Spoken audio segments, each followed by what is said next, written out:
नमस्कार, स्वागत है आप सभी का डीडी न्यूज पर। एक भारत श्रेष्ठ भारत के इस खास अंक में मैं हूं आपके साथ मनीष वाजपेयी। हमारा ज्ञान ही हमारी पहचान है, हमारा ज्ञान ही विज्ञान है, हमारा ज्ञान ही है जो एक भारत को श्रेष्ठ भारत में तब्दील करता है। और इसीलिए इस अंक में ज्ञान की उस परंपरा का जिक्र हम करने वाले हैं जो पुरातन काल से हमारे साथ चलती तो चली आई है, लेकिन बीच में कहीं खो सी गई थी। एक बार फिर से ये ज्ञान की परंपरा पुष्पित हो रही है, पल्लवित हो रही है और इसके जानने वाले लोग प्रफुल्लित भी हैं।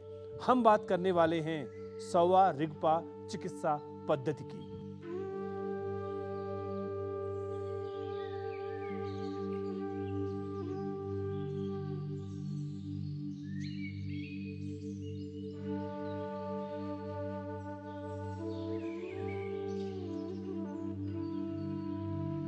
भारत देश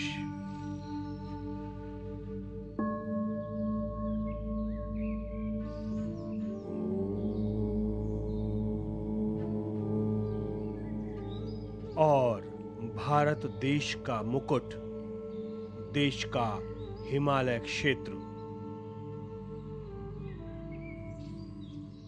बात चाहे लद्दाख की हो या फिर हिमाचल की, सिक्किम की हो या अरुणाचल प्रदेश की, इन सभी क्षेत्रों में स्वास्थ्य सेवाओं में एक चिकित्सा पद्धति सर्वरूप से मान्य है, सोवा रिगपा।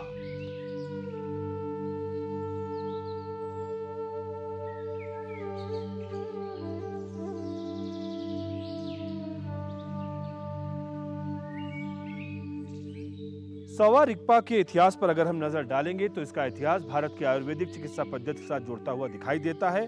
बात इतनी सी है, भारत में बौद्ध धर्म के उदय के साथ इस चिकित्सा पद्धति को जोड़कर देखा जा सकता है, क्योंकि बौद्ध धर्म का इतिहास अगर हम देखें तो सौवा रिगपा के इतिहास के साथ जुड़ता हुआ नजर आता है। समय, स्थिति, जरूरत के हिसाब से परिवर्तन हुए और ये चिकित्सा पद्धति सौवा रिगपा के नाम से मशहूर हुई, प्रसिद्ध हुई।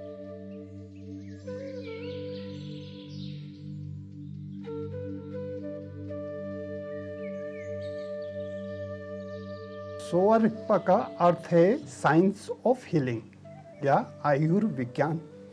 तो इसका ओरिजिन अपने भारत से हैं, भगवान बुद्ध से हैं। भगवान बुद्ध के युग में और उसके बाद जब तक बुद्धिस्ट एरा चला तब तक सोवा रिगपा चिकित्सा पद्धति जो है पूरे भारत में प्रचलित थे। तो इसको आप मोर ओवर भारत की बौद्ध चिकित्सा पद्धति भी कह सकते हैं। धारणा ये है कि बोध गया के आसपास भगवान बुद्ध ने एक सुदर्शन वन हुआ करता था। उसमें सर्वप्रथम इस ग्रंथ का नाम है चतुष्तंत्र। चतुष्तंत्र या इसको हम लोग गुज्जी के नाम से जानते हैं। इस ग्रंथ का प्रवचन किया। उसके बाद भारत के जितने भी महान वैद्य हुए, जैसे जीवक थे उनके काल में, उसके बाद आपके वकबाट हो गए, फिर आपके नागार्जुन हो गए, चंद्रनंदन हो गए, इन लोगों ने इसको इनरिच किया और भी उसको इन्हेंस किया। उसके बाद जब तिब्बत जाने के बाद फिर इसको एडिशन करके तो ये आज के परिस्थिति में धीरे धीरे आया, जिसे हम सोवा रिगपा चिकित्सा पद्धति के नाम से जानती है। तिब्बत में बुद्धिज़्म फ्लोरिश होना शुरू हो गया। तो उस टाइम राजा के निर्णय से उन्होंने सबसे पहले तो अपना स्क्रिप्ट बनाई, जो कि भारत की देवनागरी पर आधारित है। उसके साथ ही उन्होंने तिब्बत से बंच ऑफ स्कॉलर्स, वो भी सीरीज में जो उनके गवर्नमेंट थी राजाओं का, मोनार्की का, तो उसके सिस्टमेटिक इंस्टीट्यूशनली यहाँ स्कॉलर्स भेजते थे। नालंदा, तक्षशिला जैसे जितने भी पुराने इंडिया के यूनिवर्सिटीज़ थे वहाँ स्टडी के लिए भेजते थे। वहाँ से सारे बुक का ट्रांसलेशन किया। लेकिन कि भारत की जलवायु और तिब्बत और हिमालय क्षेत्र के जलवायु में बहुत अंतर है, और वहाँ के जो प्राकृतिक औषधियाँ हैं जैसे जड़ी बूटी है उसमें भी बहुत बड़ी अंतर है। तो तिब्बत में जाने के बाद सोवा रिगपा के लिए सबसे बड़ी चैलेंज था कि इसको कैसे आप हिमालय के जलवायु के अंतर्गत इस सिस्टम को फिट किया जाए। तो उसी के कड़ी में फिर उन्होंने काफ़ी अमेंडमेंट किया। तो उसमें भी क्या था, उस समय में सालों तक ये लोग कॉन्फ्रेंस करते थे, जिसमें हमारे नेपाल हुआ, इंडिया हुआ, चाइना हुआ, इस सारे क्षेत्र के स्कॉलर्स को बुला के कॉन्फ्रेंस 3-4 बार ऐसा मेगा कॉन्फ्रेंस करने के बाद जो यहाँ से चिकित्सा पद्धति लेके गए थे, उसमें आपने जितना भी विधाएं उनको इनकॉर्पोरेट किया। लेकिन कोर जो फंडामेंटल्स है वो स्वारिकपा का, जैसे आयुर्वेद का अपने भारतीय चिकित्सा पद्धति कहा है, 5 महाभूत त्रिदोष, इसका बेसिस है, उसी पे आधारित ये सिस्टम चली। राष्ट्रीय सौवा रिगपा संस्थान के बारे में हम जिक्र करें और इसके बारे में हम आपको बताएं, उससे पहले यह जानना बेहद जरूरी है सौवा रिगपा चिकित्सा पद्धति किन आधारभूत सिद्धांतों पर काम करती है, किस तरीके से उपचार होता है, ये सब जानना भी बेहद जरूरी है। तो चलिए देखते हैं।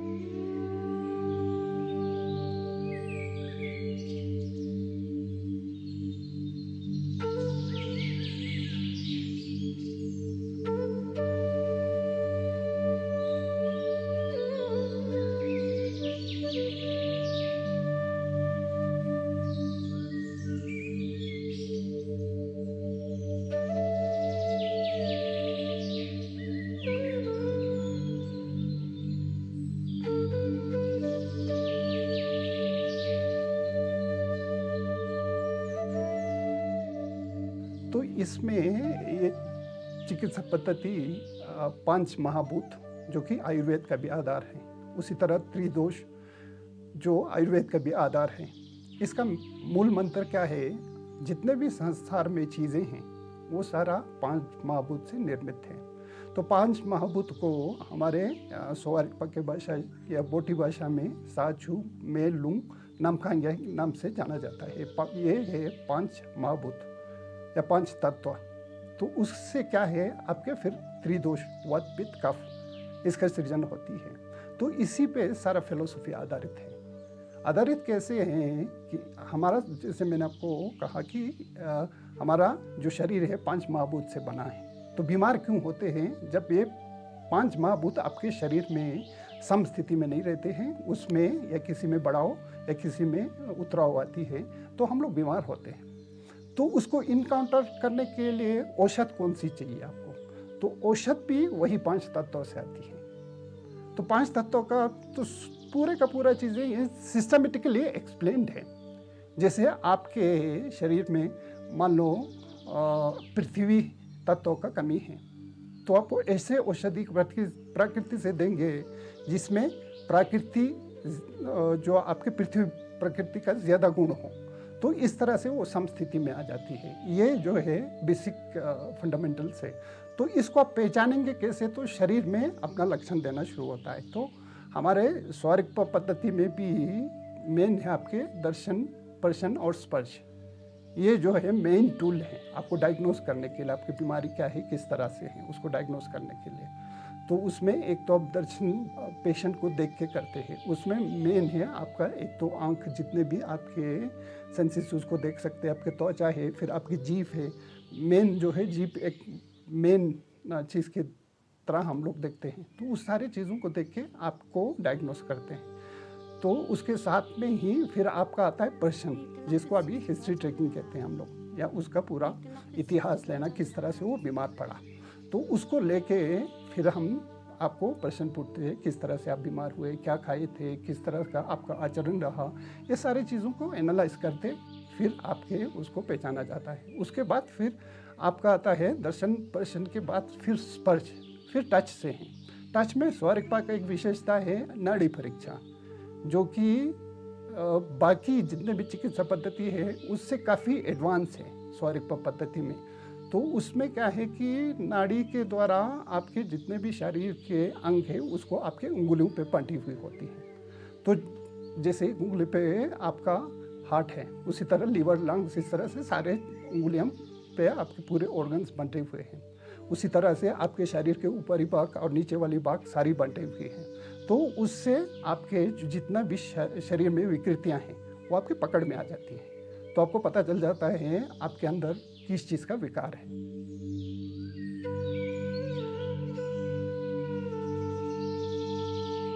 जब हम प्राचीन भारत का जिक्र करते हैं, प्राचीन भारत की श्रेष्ठ विद्याओं का जिक्र करते हैं उसमें सोवा रिगपा भी है। और वो इसलिए कि पुरातन काल से सोवा रिगपा ये जो चिकित्सा पद्धति है वो या तो वंशानुगत पिता से पुत्र में या संतानों में या वो लोग सीखते हैं, या फिर गुरु शिष्य परंपरा के तहत ये चिकित्सा पद्धति लगातार चली आ रही है।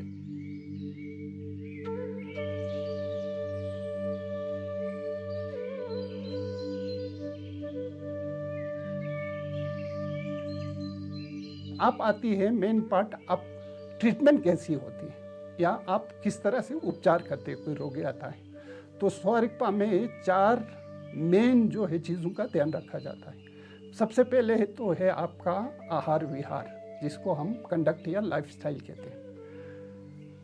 तो उसमें क्या है, आपको एक तो आपके शरीर की प्रकृति देखी जाएगी, आप वायु प्रदान है या पित्त प्रदान है या कफ प्रदान है, एक वो क्राइटेरिया हुआ।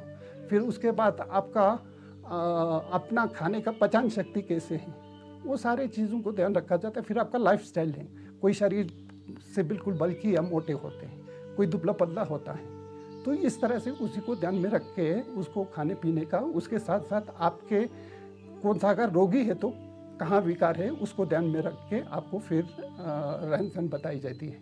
और चिकित्सा पद्धति में सोवा रिगपा में विशेषता ये है, कोई भी पेशेंट आए तो उसमें सबसे पहले उससे शुरू करते हैं कि आपके लाइफस्टाइल को करेक्ट करते हैं, आपको क्या खानी चाहिए, क्या पीनी चाहिए, क्या आपकी रहन सहन होनी चाहिए।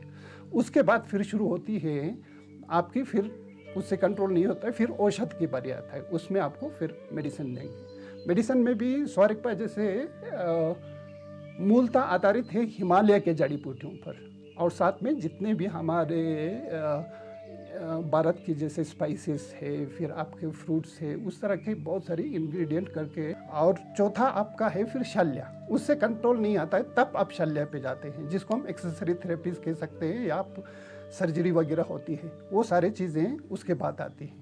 फिर उसको इनकॉर्पोरेट करके उसमें भी बहुत सारी प्रक्रियाएं हैं, जैसे आपके शरीर को बाहर से लगाने के लेप वगैरह देंगे, मसाज की विधियां हैं, उसी तरह से आपके रक्त मोक्षण है, जहां आपके स्पेसिफिक पॉइंट को पंचर करके उसमें ब्लड लीटिंग किया जाता है, रक्त निकाला जाता है। उसी तरह से मोक्सबेशन है, जो आपके किसी पर्टिकुलर पॉइंट को किस तरह से गर्म करके जलाया जाता है, जिसको हम अग्निकर्मा कहते हैं आयुर्वेद के साइड में। ये हुआ मूलतः आपके जो मेजर पार्ट से ट्रीटमेंट का। अगर हम प्राचीन काल को देखते हैं तो हम ये भी समझते हैं कि कुछ ऐसे लोग जो कि इस शिक्षा को जानना चाहते हैं, इस चिकित्सा पद्धति में आना चाहते हैं, वो कुछ शिक्षण संस्थाओं में भी जाते हैं। बड़ा मुश्किल है, क्योंकि ये जो लोग हैं जो इस चिकित्सा पद्धति को जानते हैं, ये आमची हैं, जिसको कि हम आमतौर पर वैद्य समझ सकते हैं। और बड़ा मुश्किल है कि इस विद्या को समझ पाना एक लंबा प्रोसेस होता है, और उसके बाद में ये लोग इस विद्या को सीख पाते हैं।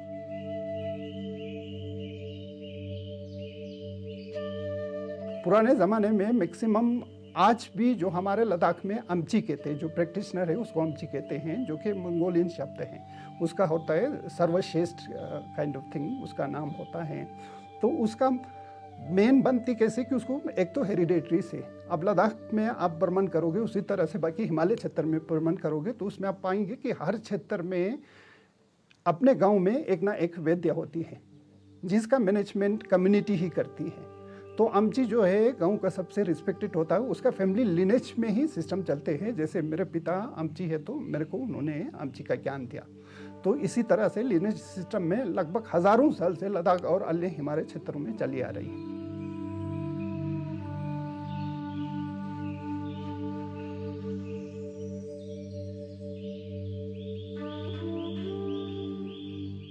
मेरे पिताजी भी अमची का काम कर रहे हैं, पिताजी भी अमची कर रहे हैं, उनका नाम मानचुंग है।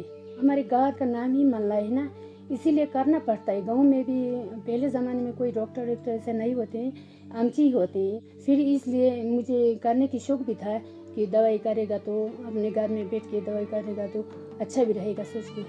तो उसमें ज्ञान देने के बाद फिर उसमें सीधे ज्ञान दिया करके वो अमची नहीं बन सकता, तो उसको सटित करके कम्युनिटी एग्जामिनेशन में जानी पड़ती है। कम्युनिटी सामूहिक रूप से जितने भी आपके गांव के लोग हैं या बरेदरी के लोग हैं, सारे को बुला के उनके सामने जो भी अमची ट्रेन हुआ है उसको एग्ज़ाम करना पड़ता है, और उसमें पर्यवेक्षक के रूप में जो सीनियर जितने भी आमची आसपास के उनको बुला के फिर सारे गांव के सामने उसको परीक्षा देनी पड़ती है। उसमें एक तो है आपको सारे जितने भी ग्रंथ थे उसको आपको बताना होता है, उसके बाद आपको रोग परीक्षण करके बताना होता है। उसके साथ में जब आपके पर्यवेक्षक संतुष्ट होंगे तो आखिर में वो कर देगा कि डिक्लेयर कर देगा कि ये आज से गाँव का आमची है। आमची जो जितना भी वैद्य के परिवार है उसको लद्दाख में बहुत बड़ी स्थान दी जाती है। जहाँ भी आपके गांव में गैदरिंग होती है उसके लिए आपका रिजर्व सबसे पहले जगह रखी होती है। तो जब भी हार्वेस्टिंग होती है आपकी या फसल कटाई का समय होता है तो फसल देने का भी रिवाज बहुत सारे गांव में है।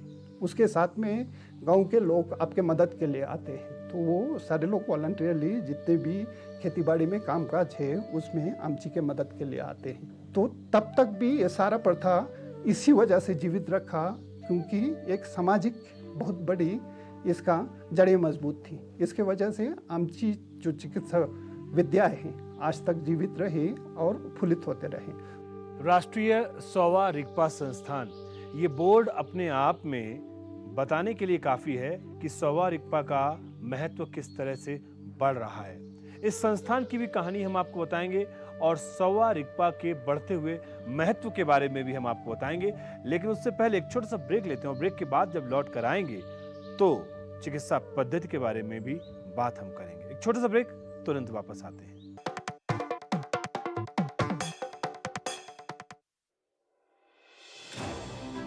भरोसा सिर्फ तेजी से नहीं, बना है सटीक खबरों से। दावे नहीं, दिखाते हैं तथ्य, दिखावा नहीं, चुनते हैं सच। दस्तक सनसनी की नहीं, खबरों की देते हैं हम।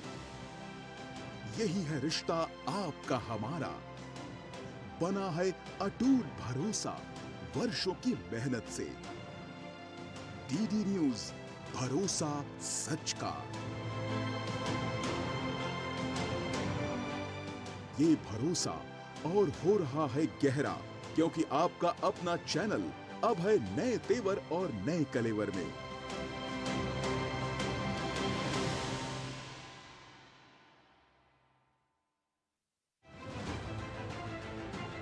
दुनिया की सबसे तेज रफ्तार और 5वीं सबसे बड़ी अर्थव्यवस्था, विश्व स्तर के बुनियादी ढांचे, भारत की फिनटेक क्रांति की कहानी मेक इन इंडिया और स्टार्टअप इंडिया की सफलता की, आर्थिक जगत की सुर्खियां, आम आदमी के लिए क्या है मायने, शेयर बाजार और दूसरे फाइनेंशियल मार्केट्स के तमाम अपडेट्स, कारोबार जगत की बड़ी खबरों का सटीक और सरल विश्लेषण। देखिए इकोनॉमी टुडे सोमवार से शुक्रवार सुबह 9:30 बजे सिर्फ डीडी न्यूज पर।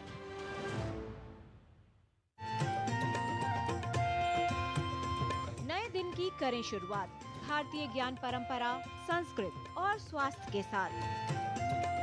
स्वास्थ्य में उपयोगी आयुष पद्धतियों का विज्ञान, संस्कृति, कला, योग का अद्भुत ज्ञान। देखिए विशेष कार्यक्रम सुप्रभातम सोमवार से शुक्रवार सुबह 7 बजे सिर्फ डीडी न्यूज पर।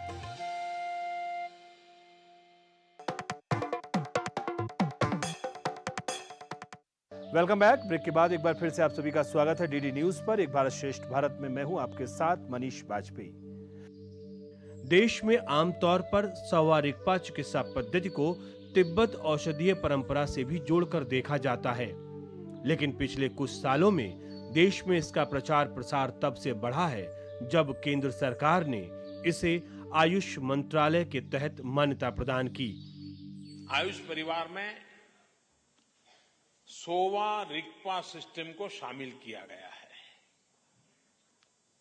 और हमारा जो लेह लद्दाख है वहां पर अब उसका एक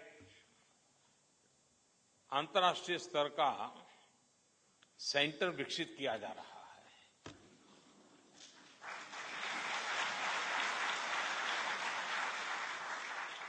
आयुर्वेद, योग और नेचुरोपैथी, यूनानी, सिद्धा और होम्योपैथी, इसके बाद सोवा रिगपा आयुष परिवार का छठा सदस्य हो गया है।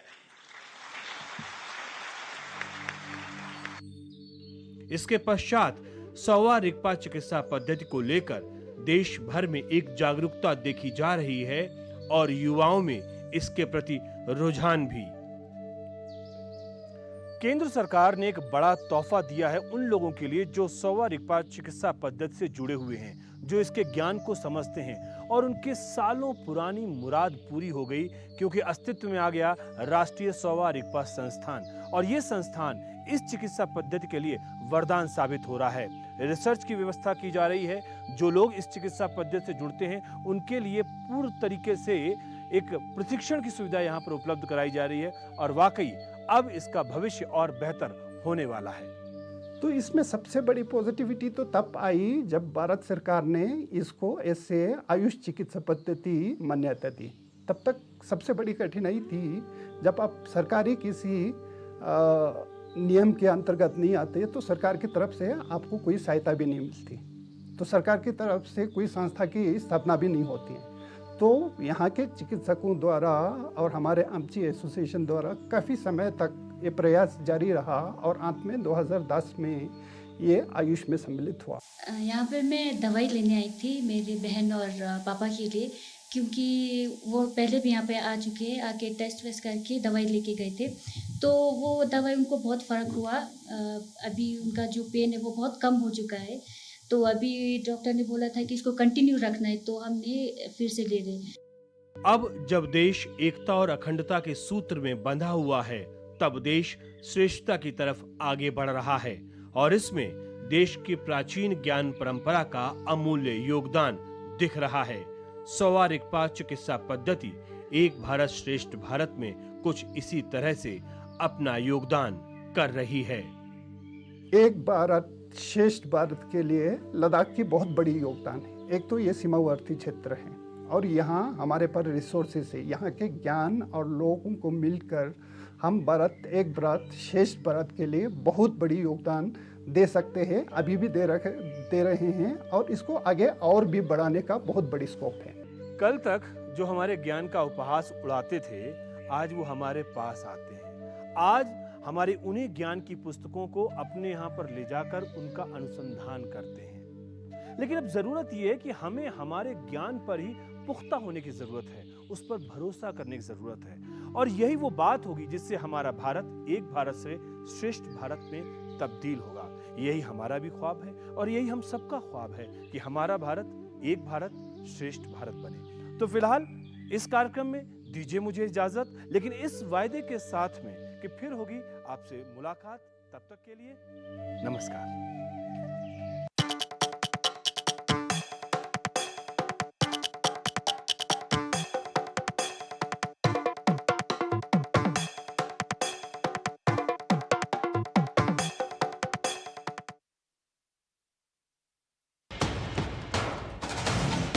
कश्मीर से कन्याकुमारी तक, कच्छ से कामाख्या तक, राज्यों की राजधानियों से प्रदेशों के कोने कोने तक होगी हर राज्य के हर हिस्से की पूरी खबर। देखिए भारत एट 7 खबर राज्यों की सोमवार से शुक्रवार शाम 7 बजे सिर्फ डीडी न्यूज पर।